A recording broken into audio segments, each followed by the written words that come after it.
Wenger défend le Made in France aujourd'hui. Il était de passage à Clairefontaine pour l'anniversaire de l'INF. Le coach qui a bâti Arsenal trouve qu'il y a trop de coachs étrangers en Ligue 1. Rappel, sur les 18 clubs de l'élite, 10 sont dirigés par des techniciens étrangers. Vous avez le contexte maintenant, appréciez la sortie d'Arsène Wenger. Je pense que la proportion n'est pas juste actuellement, de 10 à 8. Je pense que la proportion n'est pas juste. Qu'il y a un tiers d'entraîneurs étrangers, c'est normal parce que ça amène des idées nouvelles. Mais j'ai été moi-même entraîneur à l'étranger, donc je suis un peu en terrain difficile, mais j'ai été le seul au départ. Et il faut que la proportion reste juste. Et peut-être que la proportion est un peu trop élevée actuellement en France. Ce que je voulais dire surtout, c'est pas lié à la qualité des entraîneurs. Je pense que c'est beaucoup lié à l'identité des propriétaires.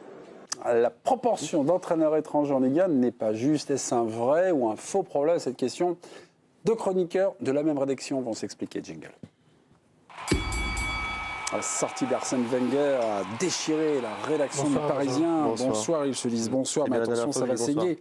Pour Dominique Sévrac, c'est un faux problème. Tout à fait. Si ça ne vous dérange pas, on va commencer par le talent de Benjamin Coaz, qui pense que vous, oui, c'est un vrai problème. On vous écoute, Benjamin. Oui, c'est un vrai problème et je ne suis pas là pour remettre en question le bon travail effectué par les coachs étrangers. Je pense à Adi Hutter à Monaco, Will Steele à Reims ou Farioli à Nice. Mais aujourd'hui, on n'a que 6 entraîneurs étrangers en poste en Ligue 1, entraîneurs français en poste en Ligue 1, et c'est un vrai problème et j'ai pas la mémoire courte. Il y a quelques mois, on mettait en avant le talent de certains de nos coachs issus de la formation. Je pense à Franquet, je pense à Rhys Lebris à Lorient, je pense aussi à Didier Ligard qui a fait quelques bons mois à Nice et dont on a salué le travail. On a de bons entraîneurs en France et aujourd'hui, je trouve que nos clubs ne font pas assez confiance à ces entraîneurs-là. Peut-être parce qu'ils sont aussi, ils ont peut-être des propriétaires étrangers, peut-être qu'on facilité à aller chercher des coachs étrangers justement. Ok. Pour vous, c'est un faux problème alors. Vous avez écouté Benjamin là. Bien sûr. Non, mais ce qu'il dit est pertinent, mais en fait, c'est des débats qui ne m'intéressent pas. Moi, ce qui m'intéresse, c'est la compétence des entraîneurs. Est-ce qu'ils sont bons ou est-ce qu'ils ne sont pas bons? Je m'en fous complètement de savoir d'où ils viennent. Le football est une activité mixte socialement. C'est un melting pot de culture et de nationalité. J'en ai complètement rien à cirer de savoir s'il est belge, espagnol, français. Moi, je ne regarde pas la carte d'identité. Je regarde si le football qu'il me propose me plaît. Donc, c'est des débats qui ne m'intéressent pas. La politique des quotas, tout ça, la proportion, je ne comprends pas où on va en venir, en fait. À partir de quelle proportion, c'est juste.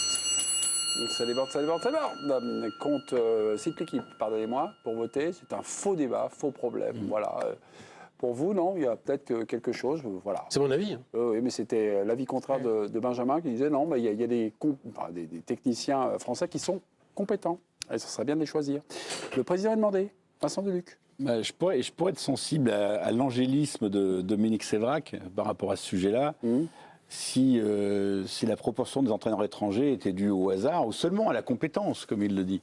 Mais malheureusement, ce n'est pas le cas. C'est quand même lié au réseau, c'est quand même lié aux agents, c'est quand même lié à qui va prendre tel joueur de tel directeur sportif. Enfin, on sait très bien qu'il y a beaucoup de parts de business, qu'il n'y a pas que le foot qui compte. En plus, ça a des résultats incertains. Lyon n'a pas eu un entraîneur étranger de 1983 à 2018 et 3 des 4 derniers sont étrangers et ça correspond avec l'affaiblissement du club. Alors, ce n'est pas lié seulement aux entraîneurs étrangers, c'est juste pour dire que ce n'est pas forcément la solution. C'est la solution à Monaco. Voilà, quand ils sont bons, c'est très bien. Mais ils ne sont pas toujours bons, même si moi j'aime bien aussi le travail que fait Fonseca à Lille, par exemple. Je trouve qu'il y a des très bons entraîneurs étrangers. Mais c'est dommage que justement que quand on célèbre la formation à la française pour les joueurs, que les entraîneurs fassent figure un peu Et Vincent, un cliché, mais de parent pauvre. Il dit la proportion n'est pas bonne, Wenger. On s'en fiche de la proportion en fait. Mais Là, Vincent, tu as raison, c'est qu'on s'en fiche. Simplement, tu prends c'est passer un l'exemple. recours, voilà. Oui. Pardon. Régis Testolin, vous êtes d'accord évidemment avec l'arbitrage de votre président. Vous êtes d'une loyauté sans faille ce soir. C'est à vous de jouer. Je suis d'accord avec Dominique. Je m'en fiche, la carte d'identité m'intéresse. Oui, c'est un débat démago. Non, je participe agréablement à ce débat. J'ai d'ailleurs fait un sujet dans l'équipe il y a 6 mois là-dessus. Mais tu penses que c'est un hasard? Tu penses que c'est innocent et tu penses que c'est que sur le foot que ça existe. Est-ce que j'ai dit ça? Non, mais justement, je te pose la question. Et j'avais enquêté, entre guillemets. Oui. Hein, non, mais la première question, et la première réponse, et vous l'avez dit tous les deux, c'est l'actionnariat. Évidemment, la majorité des clubs est en train de tomber dans un actionnariat étranger, donc actionnaires étrangers, entraîneurs étrangers, réseaux étrangers, agents étrangers, business étrangers. D'ailleurs, c'est le réseau étranger qui a permis à Vieira d'avoir Strasbourg, par exemple. Par exemple. Mais en revanche, vous pouvez pas... Qui est français? Oui, vous ne pouvez pas nier qu'il n'y a aucune représentation d'entraîneurs français à l'étranger. C'est vrai. Donc si on était aussi bon que ça, on serait représenté à l'étranger et on serait maître chez nous. Or, si on n'est pas maître chez nous, c'est aussi parce qu'on n'a aucune visibilité à l'étranger, parce que nos clubs... Mais commençons déjà par les valoriser chez nous avant d'essayer de s'exporter à l'étranger. On n'est même pas capable de les valoriser chez nous. Et soyons bons en Europe, comme dirait Régis. Non, mais moi je veux bien, mais... Pour la Coupe d'Europe, gagnons une Coupe d'Europe. Oui, mais ça je suis d'accord avec toi, mais... Où est-ce que tu vas attirer des... Je parle de ton championnat déjà. Comment tu vas attirer Arsenal, le Bayern, le Real Madrid, etc. en allant en demi-finale ou en finale de Coupe d'Europe? Oui, non, mais Rudy Garcia est allé en finale de Coupe d'Europe. Oui. Non, mais Zidane a gagné la Coupe d'Europe avec le Real. À un moment, il y avait 3 entraîneurs français en première ligue, Wenger, Houillet et Tigana. Luis Fernandez a joué la Ligue des Champions avec l'Athletic Bilbao. Il a été vice-champion d'Espagne. Voilà, il y a eu des précédents. Aujourd'hui, il n'y a plus aucun entraîneur français à l'étranger. Le seul qui y avait, il est parti hier soir. On se fait un petit point. Juste, on nous prépare quelques chiffres, je les balance. Et puis vous ne m'écoutez pas, on fait comme d'habitude. Très bien. Chez nos voisins, en Ligue 1, donc 8 entraîneurs français sur 18. En Angleterre, 5 sur 20. Oui, classique. En Italie, 17 sur 20. 17 entraîneurs italiens. Des bons agents. En Allemagne, 12 à 18, 12 entraîneurs allemands. En Espagne, 15 sur 20. Alors ce qui est drôle, et là, le théorème de Régis se vérifie, plus on en a dans le marché intérieur, plus on les exporte à l'extérieur, puisqu'il y a 22 Espagnols à l'export, 22 Italiens, 13 Allemands, et que 5 Anglais. Voilà. Karine, pardonnez-moi, voilà, j'ai passé ma séance. J'étais totalement d'accord avec ce qu'a dit Dominique, mais après, il y a aussi eu un côté où il fallait prendre un entraîneur étranger pour faire plaisir aux supporters. Et là, c'est effectivement aberrant. C'est-à-dire que Silvinho, tout le monde disait que c'était une bonne idée, on ne connaissait ni d'Ève ni d'Adam, mais il était brésilien. Bon, finalement, on ne saura jamais si c'est un bon entraîneur ou pas, parce qu'il a été lourdé très rapidement. Michel, quand il est pris par Labrune, c'est un fiasco, il est espagnol, et Labrune, à une époque, te disait... Mon entraîneur sera étranger, mais en fait, c'est pas une qualité d'être étranger ou c'est pas une tare d'être étranger. Et je suis d'accord avec Dominique.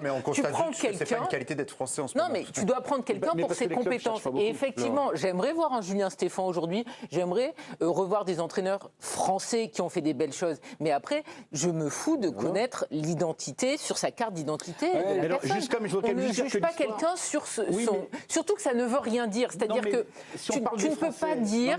Ah ben là, tu vois, aujourd'hui on dit Farioli. Ah ben oui, c'est sûr, il est italien, mais c'est d'une connerie sans nom. Il a 34 ans, Farioli. Il n'est pas né, il n'a pas grandi avec le Catenaccio. Le président a quelque chose qui lui tient à cœur. Oui, parce qu'on a un système pyramidal en France, en fait. Des entraîneurs qui partent en bas, qui arrivent en haut. Quand on regarde Frankel, c'est exactement ça. Il a commencé en bas, il est héros. Donc cherchons un peu en bas, renouvelons un peu la réflexion, arrêtons un peu. Je pense que Clairefontaine, pour le coup, a fait beaucoup de mal à la formation des entraîneurs. Tous ces entraîneurs. Je pense que Clairefontaine a fait beaucoup de mal à la formation des entraîneurs. C'est-à-dire, et que pendant 15 ans, il y a une consanguinité technique post-Coupe du Monde 98 qui a fait que tout le monde avait la même organisation, la même vision de jeu, qu'il n'y avait pas de vision de jeu disruptive comme on dit aujourd'hui. Et bien aujourd'hui, je suis sûr qu'à des niveaux inférieurs, il y a des entraîneurs qui ont des idées autant que Farioli, autant que Hutter, mais à qui on ne donne pas leur chance. Et c'est ceux-là qu'il faut les chercher. Mais les réseaux ne les portent pas, ceux-là. J'écoutais un très bon podcast produit par SoFoot que je vous conseille, qui se nomme Alternative Football, qui est présenté par Édouard Cissé, qui ont à chaque fois une problématique. Alors il y avait... pourquoi les entraîneurs français s'exportent-ils mal ? Franck Tivillier, responsable des entraîneurs français, celui qui vient former les entraîneurs français. Les entraîneurs français ne sont pas dogmatiques, ne font pas partie d'une école et sont dans l'adaptation. C'est ainsi qu'ils sont formés, ils n'ont pas une recette. Quand on a Luis Enrique, on voit bien que c'est un football de possession. C'est forcément, on va dire, vendable, applicable. Voilà. Ils n'ont pas d'identité. En fait, l'identité, c'est l'adaptation. C'est ce que nous disait Franck Tivillier. Ils sont là, ils s'adaptent. Mais il n'y a pas, on va dire, une signature. On ne dit pas, tiens, un coach français. Mais c'est avant tout qu'ils n'ont pas de résultat. Il a raison, Régis. Oui, c'est vrai. C'est-à-dire que Perlimpinpin, s'il arrive en finale de Ligue Europa, eh ben, les gens qui veulent un entraîneur, ils vont se dire tiens, il a fait du bon boulot. Ils vont pas dire attends, est-ce qu'il s'est adapté, est-ce qu'il avait un système de jeu, etc. C'est qu'en Europe, on est bidon. Les clubs français et donc les entraîneurs français, parfois, il y a aussi des entraîneurs étrangers qui se sont plantés avec des clubs français. Mais si tu performes pas, je veux dire, tu peux pas donner envie aux gens. C'est normal. Les Portugais, à un moment, il y en avait partout, parce qu'ils sont bons. C'est tout. Parce qu'ils ont des bons agents aussi. quoi. Aussi, mais parce Le qu'ils sont bons. Parisien, c'est pas le Parisien d'ailleurs qui gagne. Ah si, c'est le Parisien qui gagne. Si, Voilà, il n'y si, avait si. pas trop de problème là. Même si c'était lui, c'était le Parisien. Bon mes petits, on va jouer au quiz.